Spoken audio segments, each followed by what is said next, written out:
વિદ્યાર્થી મિત્રો, fundamentals of software development risk management video lecture સિરીઝનો ભાગ 2 અને અંતિમ ભાગ આજે આપણે ભણશું. તે પહેલા સોશિયલ ડિસ્ટન્સિંગ કોરોના જેવી ભયાનક બીમારીથી આપણને બચાવી શકે છે તેવો અમારા સંજયભાઈ રાજગુરુ કોલેજ ઓફ ડિપ્લોમા એન્જિનિયરિંગ તરફથી આપને એક મેસેજ છે.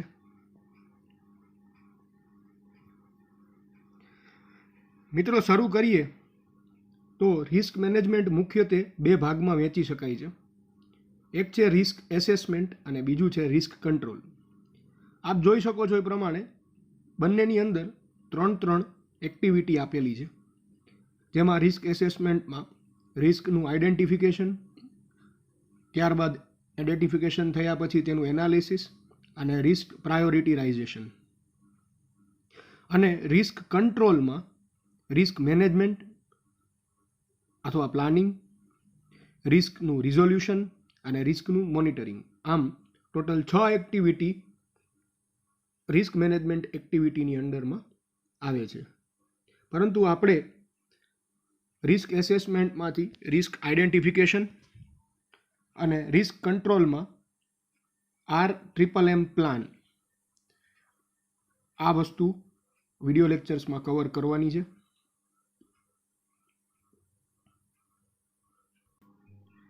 તો રિસ્ક એસેસમેન્ટ જે પ્રથમ ભાગ છે એના વિશે વાત કરીએ તો રિસ્ક એસેસમેન્ટ એક એવી એક્ટિવિટી છે કે જે પ્રોજેક્ટનું પ્લાનિંગ થતું હોય ત્યારથી જ શરૂ કરવી પડે છે. એટલે ઓમ જોવા જઈએ તો આ પ્રોએક્ટિવ અપ્રોચ કહેવાય રિસ્કને હેન્ડલ કરવા માટેનો, રિસ્કની પ્રોએક્ટિવ સ્ટ્રેટેજી કે ગયા લેક્ચરમાં આપણે જોઈ હતી. આની અંદર શું શું કરવાનું હોય તો રિસ્કને પહેલાં તો આઈડેન્ટિફાઈ કરવું પડે, ગોતવું પડે કે કઈ જગ્યાએ આપણને રિસ્ક ઊભું થાય એમ છે. ત્યારબાદ તેનું એનાલિઝિંગ મતલબમાં એનાલિસિસ કરી અને તેને પ્રાયોરિટી આપવાની હોય છે કે આ રિસ્કને કેટલું મહત્ત્વ આપણે આપવું આપણા પ્લાનમાં. અમુક રિસ્ક એવા હોય છે કે જે જનરલી બહુ નુકસાન ના કરતા હોય સિસ્ટમને, તો એની પ્રાયોરિટી ઓછી રાખી, વધારે તકલીફમાં મૂકે પ્રોજેક્ટના ટ્રેકને, તો એને પ્રાયોરિટી હાઈ આપવી જરૂરી છે. અને એ આપણા એનાલિસિસ ઉપરથી જ, રિસ્કના એનાલિસિસ ઉપરથી જ પ્રાયોરિટી નક્કી કરી શકાય. રિસ્ક એસેસમેન્ટનો મુખ્ય હેતુ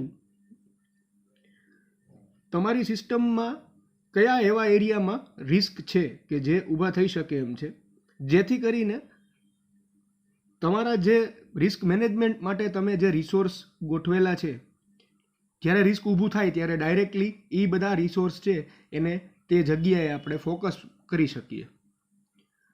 વધારે રિસ્ક હોય તો ત્યાં વધારે ફોકસ આપણા રિસોર્સનું પહોંચાડી શકીએ આપણે, જેથી કરીને રિસ્કમાંથી રિકવર થઈ શકી અથવા તો રિસ્કને આઈડેન્ટિફાઈ કરી અને થાય એ પહેલાં જ આપણે એને રોકી શકીએ.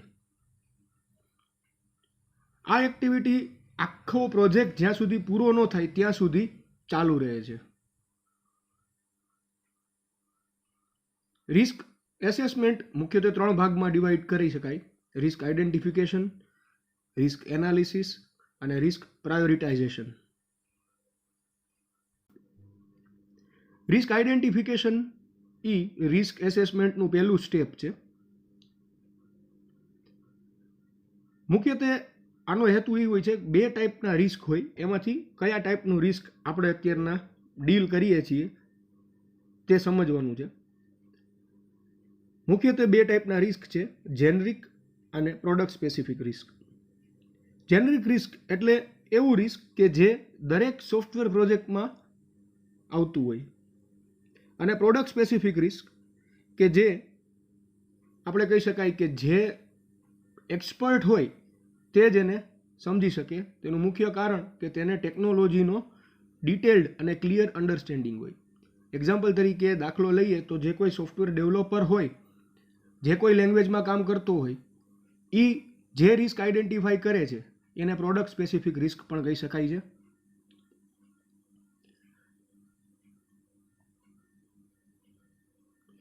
પ્રથમ આપણે અગાઉના લેક્ચરમાં જોયું પ્રમાણે નોન રિસ્ક, પ્રેડિક્ટેબલ રિસ્ક અને અનપ્રેડિક્ટેબલ રિસ્ક, એમાંથી અનપ્રેડિક્ટેબલ રિસ્કને ગોતી શકાય અને એડવાન્સમાં આઈડેન્ટિફાઈ કરી શકાય એવો કોઈ રસ્તો હોતો નથી. એટલે આપણે અહીંયા પ્રોજેક્ટ મેનેજર જે હોય એ નોન અને પ્રેડિક્ટેબલ રિસ્ક હશે એ આઈડેન્ટિફાઈ કરી અને તેને અવોઇડ કરવાના સ્ટેપ્સ રિસ્ક આઈડેન્ટિફિકેશનમાં લઈ શકે છે, તેનાથી બચવાના સ્ટેપ્સ લઈ શકે છે.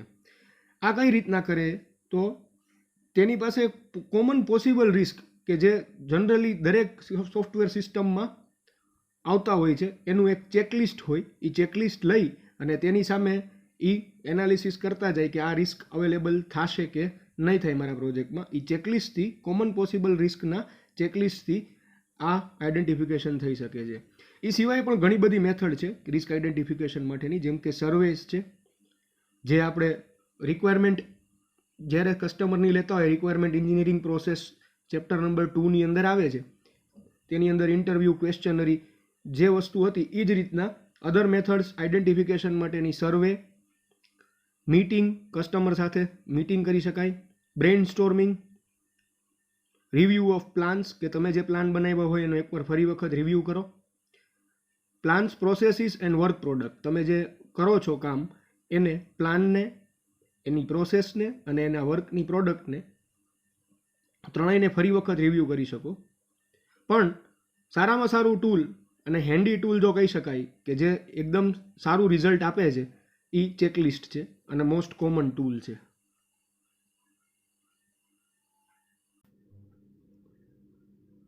જે ચેકલિસ્ટની વાત કરી મેં તમને, એ ચેકલિસ્ટ આ પ્રમાણે હોઈ શકે છે. આ જ હોય એવું જરૂરી નથી, પણ મુખ્યત્વે આટલા પોઈન્ટ આપણે કવર કરતા હોઈએ છીએ જ્યારે ચેક કરતા હોય ત્યારે. સૌથી પહેલાં તો આવે છે પ્રોડક્ટની સાઇઝ, કે સાઇઝ ઉપરથી શું રિસ્ક છે પ્રોડક્ટમાં. વધારે સાઇઝ હોય એમ પ્રોજેક્ટ કોમ્પ્લેક્સ બને તો રિસ્ક છે કે નહીં. એ બિઝનેસ ઇમ્પેક્ટ, કે તમારા કંપનીએ તમને જે કન્સ્ટ્રેન્ટ આપ્યા છે એ કેટલા પ્રમાણમાં છે, બિઝનેસ કન્સ્ટ્રેન્ટ રૂલ્સ, એ પ્રમાણે પણ રિસ્ક વધઘટ થઈ શકે છે. કસ્ટમર કેરેક્ટરિસ્ટિક્સ, કસ્ટમરનું લેવલ અને એની કમ્યુનિકેશન એબિલિટી ડેવલપર સાથેની, એના ઉપરથી પણ રિસ્કનું આઈડેન્ટિફિકેશન થઈ શકે છે. પ્રોસેસ ડેફિનેશન, તમારો જે સોફ્ટવેર તમને પ્રોજેક્ટ બનાવવા આપ્યો છે એ કેટલા હદે ડિફાઇન્ડ છે એની ડેફિનેશન ડેવલપમેન્ટ ટીમને, એના ઉપરથી પણ ચેકલિસ્ટમાં આપણે આ ગણતરી કરી શકાય અને રિસ્કનું આઈડેન્ટિફિકેશન કરી શકાય છે. ડેવલપમેન્ટ એન્વાયરમેન્ટ, તમારી પાસે કયું ડેવલપમેન્ટ એન્વાયરમેન્ટ છે, કઈ એની ક્વોલિટી કેવી છે, કઈ ટૂલ્સ અવેલેબલ છે તમારી પાસે, એકચ્યુઅલમાં પ્રોજેક્ટ ડેવલપ કરવા માટે એ ટૂલ્સ જરૂરી હોય એવા ટૂલ્સ છે કે નહીં, એવું એન્વાયરમેન્ટ છે કે નહીં, એના ઉપરથી પણ રિસ્ક આઈડેન્ટિફાઈ કરી શકાય. ટેકનોલોજી ટુ બી બિલ્ટ, તમારી કોમ્પ્લેક્સિટી છે સિસ્ટમની, કેટલી હદે કોમ્પ્લેક્સ છે સિસ્ટમ ટેકનોલોજીકલી,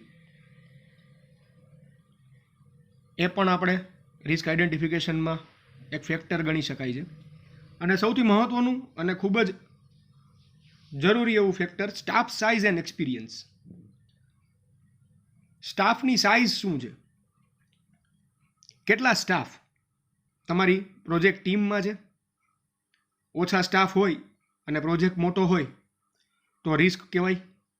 અને ઘણી વખત એવું હોય છે કે સ્ટાફ ઓછો હોય પણ એક્સપિરિયન્સ બહુ વધારે હોય તો રિસ્ક ઓછું થતું હોય છે. તો સ્ટાફ સાઇઝ અને એક્સપિરિયન્સ આ બંને ઉપરથી રિસ્કનું આઈડેન્ટિફિકેશન પણ કરી શકાય છે. તો આ કોમન ચેકલિસ્ટ છે સોફ્ટવેર માટેનું કે જેની ઉપરથી આપણે રિસ્કનું આઈડેન્ટિફિકેશન કરી શકીએ છીએ.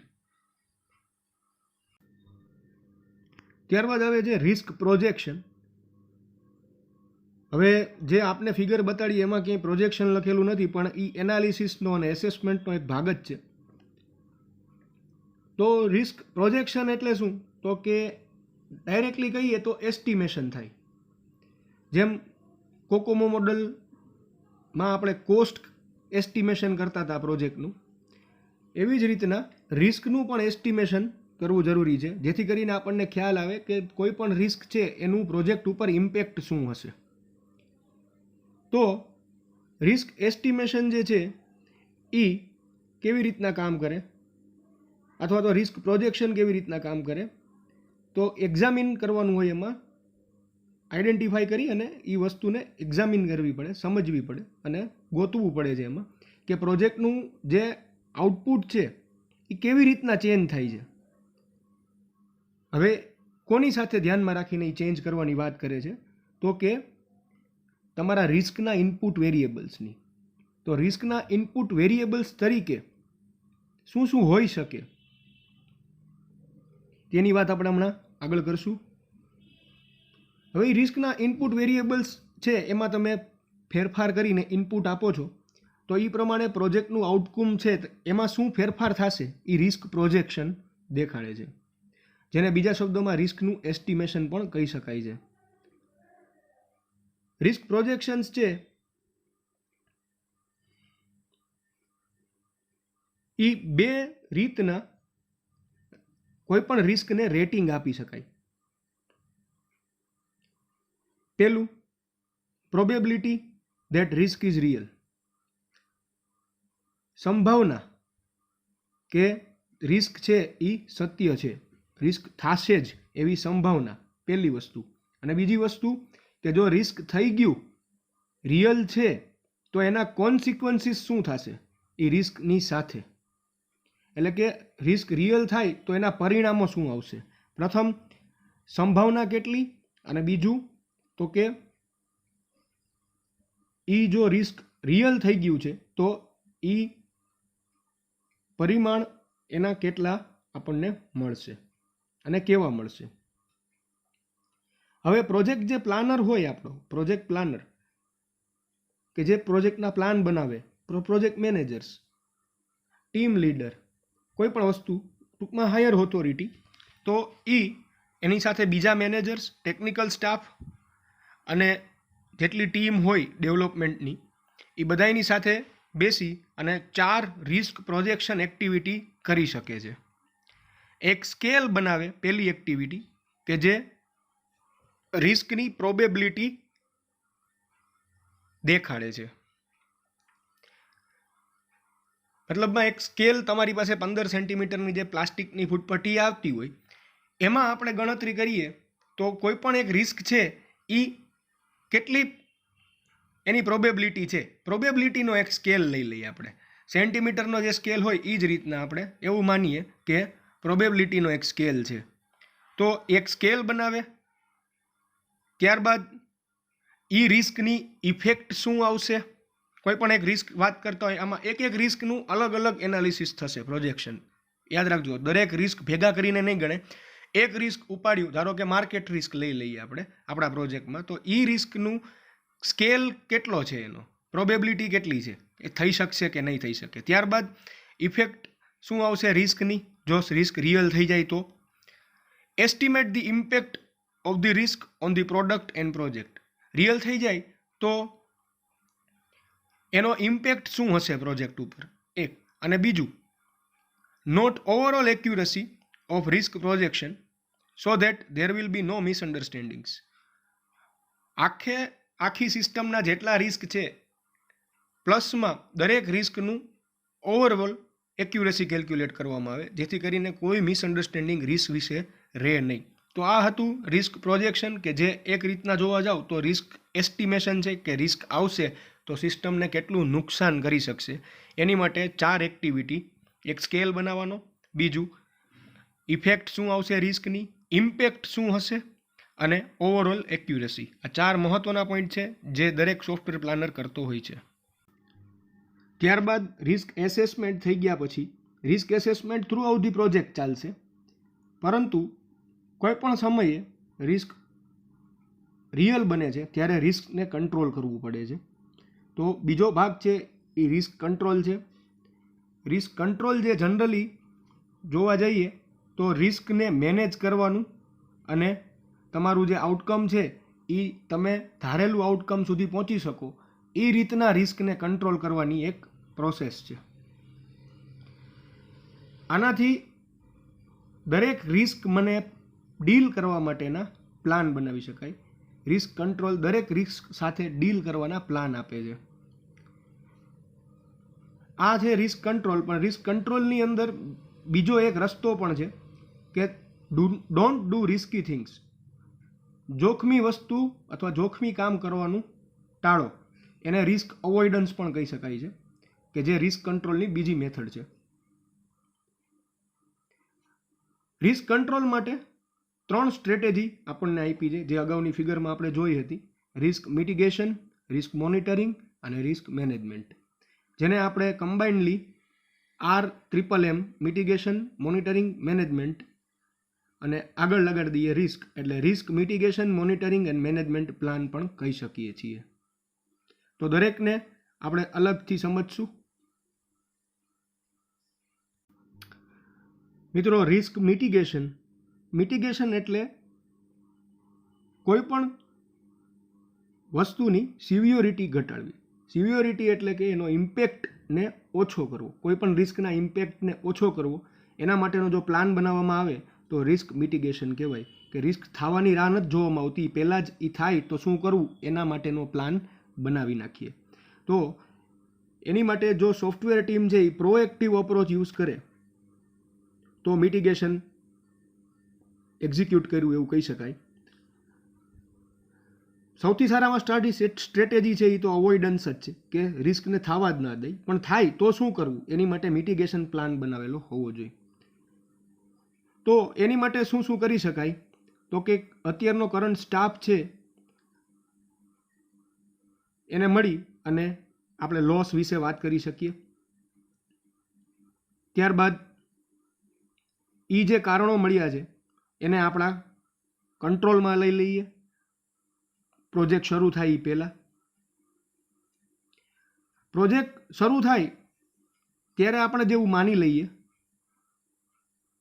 ધારણા કરી લઈએ કે પ્રોજેક્ટ ઉપર દરેક માણસ જે પ્રોજેક્ટ ઉપર કામ કરે છે એ કન્ટિન્યુટી રાખવાનો નથી, અથવા ચાલુ પ્રોજેક્ટ એ વયો જવાનો છે, જોબ મૂકીને અથવા બીજા પ્રોજેક્ટ ઉપર શિફ્ટ થઈ જવાનો છે.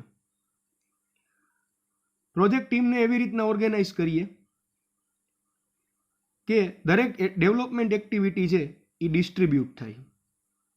એટલે 5 જણાની ટીમ હોય તો દરેક માણસને ખ્યાલ હોય કે શું એક્ટિવિટી થાય છે અને દરેકને સરખું કામ ડિસ્ટ્રીબ્યુટ કરેલું હોય. ડોક્યુમેન્ટેશનના સ્ટાન્ડર્ડ બનાવો, જેથી કરીને કાલ સવારે ઉઠી અને કોઈ પણ વ્યક્તિ ચાલુ પ્રોજેક્ટ દરમિયાન જો શિફ્ટ થાય છે બીજે ક્યાંય તો એ ડોક્યુમેન્ટેશન હોય એના ઉપરથી કોઈ પણ બીજા માણસને કામ સોંપી અને એને સમજાવી શકાય. અને એ પાછું ટાઈમલી મેનરમાં ડોક્યુમેન્ટેશન થતું રહેવું જોઈએ, ટાઈમ ટુ ટાઈમ ડોક્યુમેન્ટેશન બનતું રહેવું જોઈએ. દરેક વર્કનો રિવ્યૂ કરવો જરૂરી છે અને દરેક સ્ટાફ જે ક્રિટિકલ કામ કરે છે એની પાછળ એક બેકઅપ મેમ્બર રાખવો જોઈએ. તો આ રિસ્ક થાય એને કંટ્રોલ કરવા માટે આપણો મિટિગેશન પ્લાન આ સ્ટેપ્સ ઉપરથી આપણે બનાવી શકીએ. મિટિગેશન પછી આવે છે રિસ્કનું મોનિટરિંગ. જ્યારે પ્રોજેક્ટ પ્રોસીડ થાય, આગળ વધે છે, ચાલુ થઈ જાય છે, ત્યારે રિસ્ક મોનિટરિંગ એક્ટિવિટી છે એ સ્ટાર્ટ થાય છે. રિસ્ક મિટિગેશન પ્રોજેક્ટ સ્ટાર્ટ થાય એ પહેલાં જ શરૂ થાય છે. રિસ્ક મોનિટરિંગ પ્રોજેક્ટ સ્ટાર્ટ થાય તેની સાથે સ્ટાર્ટ થાય છે.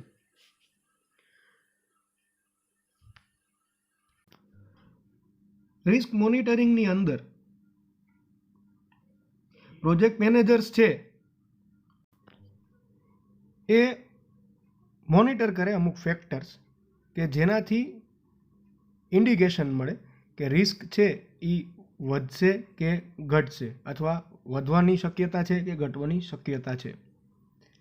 દાખલા તરીકે હાઈ સ્ટાફ ટર્નઓવર રેટ હોય, જેમાં સ્ટાફનો લોસ વધારે થતો હોય જે કંપનીમાં અથવા તે પ્રોજેક્ટમાં, તો અમુક ફેક્ટર જે દાખલા તરીકે આપ્યા છે કે general attitude of team members based on project pressures.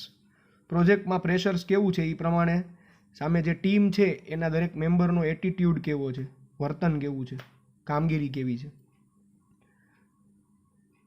Degree to which the team has gelled, ટીમને કેટલી હદે વધારે પડતી કામગીરી આપવામાં આવેલી છે. દરેક ટીમ મેમ્બર વચ્ચેનું interpersonal relationship, potential problems with compensation and benefits. એવું બની શકે છે કે દરેક ટીમમાં દરેક મેમ્બર્સને અલગ અલગ રકમ ચૂકવાતી હોય અથવા બેનિફિટ મળતા હોય. તો એ પ્રમાણે વ્યક્તિનો માઇન્ડસેટ છે એક જ ટીમમાં કામ કરવા અને એક જ સરખું કામ કરતા હોય તેમ છતાંય ઘણી વખત એવું બને છે કે બેનિફિટ્સ છે એ કંપની અમુક વ્યક્તિઓને વધારે આપતી હોય, અમુક ઓછા આપતી હોય, કમ્પન્સેશન ચૂકવણી થતી હોય અને એ વધારે થતી હોય, ઓછી થતી હોય. તો એ સાથે કેને કેને પ્રોબ્લેમ છે અથવા શું પ્રોબ્લેમ છે એ પણ આપણે સમજવું પડે, કેમ કે આપણે ટીમ સાથે વર્ક કરવાનું છે. એટલે ટીમ જો યોગ્ય વર્ક ના કરે તો એનું આઉટપુટ જ ખરાબ નીકળે છે. અને એના પછી સૌથી મહત્ત્વનું, કંપનીની અંદર બીજી જોબ્સ અથવા કંપનીની બહાર માર્કેટમાં બીજી અવેલેબલ જોબ કઈ છે એ ફેક્ટર પણ પ્રોજેક્ટ ઉપર અસર કરતી હોય છે. તો એનું મોનિટરિંગ પણ પ્રોજેક્ટ મેનેજર કરી શકે. અને મેનેજર છે એ મિટિગેશન વખતે શું સ્ટેપ્સ લેવાના એને પણ મોનિટર કરી શકે છે કે એની માટે એ લોકોએ પહેલાં રિસ્ક કંટ્રોલ કરવા માટે શું સ્ટેપ્સ લીધા હતા. ત્યારબાદ આવે છે risk management and contingency planning.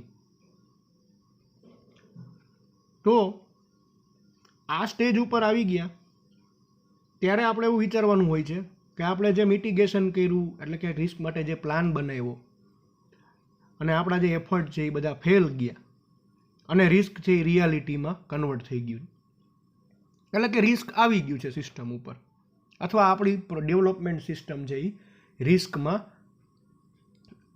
વહી ગઈ છે અત્યારે. તો મિટિગેશન વખતે આપણે જે સ્ટ્રેટેજી બનાવેલી હતી તેમાં એક બેકઅપ રાખેલું હતું. ત્યારે કીધું હતું કે ટેકનોલોજીકલ અથવા જે ક્રિટિકલ ટેકનોલોજી જ્યાં કામ ચાલે છે ત્યાંની પાછળ એક માણસ બેકઅપમાં રાખવો, તો એ અવેલેબલ છે. આપણે જે ઇન્ફોર્મેશન જે યુઝ કરી છે એ ડોક્યુમેન્ટેડ હશે અને નોલેજ જે છે આપણે એ ડિસ્ટ્રીબ્યુટેડ રાખ્યું હતું, પ્લાનિંગ કર્યું હતું ત્યારે જ ટીમ મેમ્બરની વચ્ચે. આટલું તો હશે જ જેને આપણે ફોલો કરી શકીએ. પણ એડિશનમાં પ્રોજેક્ટ મેનેજર્સ છે એ ટેમ્પરરીલી જે રિસોર્સિસ હશે રિસ્ક મેનેજમેન્ટ માટે એ બધાય રીફોકસ કરશે કયા ફંક્શન્સ ઉપર જેમાં ફૂલ્લી સ્ટાફ અલોકેટેડ છે. દાખલા તરીકે કોઈ એક જગ્યાએ 10 સ્ટાફ અલોકેટેડ છે અને કરન્ટલી જે સિસ્ટમ રિસ્કમાં છે એમાં 5 જ સ્ટાફ છે, તો એ રીફોકસ કરી અને આમાં મૂકી શકશે અમુક માણસોને, અથવા તો નવા માણસો જે હજી કરન્ટલી નવા જોબ ઉપર આવ્યા છે, ન્યૂ કમર્સ જેને કહી શકાય, એને પણ ટીમમાં એડ કરશે અને એને જૂના ડોક્યુમેન્ટેશનને આપી અને એને પ્રોજેક્ટને સ્પીડઅપ કરાવડાવશે. આની માટે મહત્ત્વની વસ્તુ એ છે કે જ્યારે કોઈ પણ ડેવલપર કે સિસ્ટમ એનાલિસ્ટ કે ડિઝાઇનર કોઈ પણ વ્યક્તિ કંપની છોડીને જતો હોય છે અથવા બીજી જગ્યાએ બીજા પ્રોજેક્ટ ઉપર શિફ્ટ થતો હોય છે, તો ત્યારે એને નોલેજ ટ્રાન્સફર મોડમાં આપણે રાખવો ફરજિયાત છે. નોલેજ ટ્રાન્સફર મોડ એટલે કે છેલ્લું વીક હોય કોઈ પણ વ્યક્તિનું કંપનીની અંદર ત્યારે એને બધું જ કામ એનું સ્ટોપ કરી દેવામાં આવે અને એનો જે સમય છે એ બીજી એક્ટિવિટીમાં કે જેના ઉપર એ કામ કરે છે એમાં એનો ડોક્યુમેન્ટેશન કરાવવામાં, એના વિડીયો બેઝડ નોલેજ બનાવવામાં, ઓડિયો બેઝડ આપણે એની પાસેથી જે કામ કરેલું છે એનું બધી એક્ટિવિટીનું રેકોર્ડ કરી શકીએ, જેથી કરીને નવો માણસ હોય એને એનું જે કામ કરેલું છે એ આપણે આપી શકીએ અને એના ઉપરથી સમજીને કામ ચાલુ રાખી શકે, જેથી કરીને સિસ્ટમમાં ક્યાંય લૂપ હોલ ન થાય. અને એવું પણ કરી શકાય કે કોઈ પણ જે ટીમના બીજા મેમ્બર છે એને એની સાથે મીટિંગ બેસાડી અને એની પાસેથી બધી ઇન્ફોર્મેશન લેવડાવી શકાય છે. ખાસ મહત્ત્વનું એ ધ્યાન રાખવું કે RMMM પ્લાન જે છે આપણો એ પ્રોજેક્ટની કોસ્ટમાં એડિશન કરશે.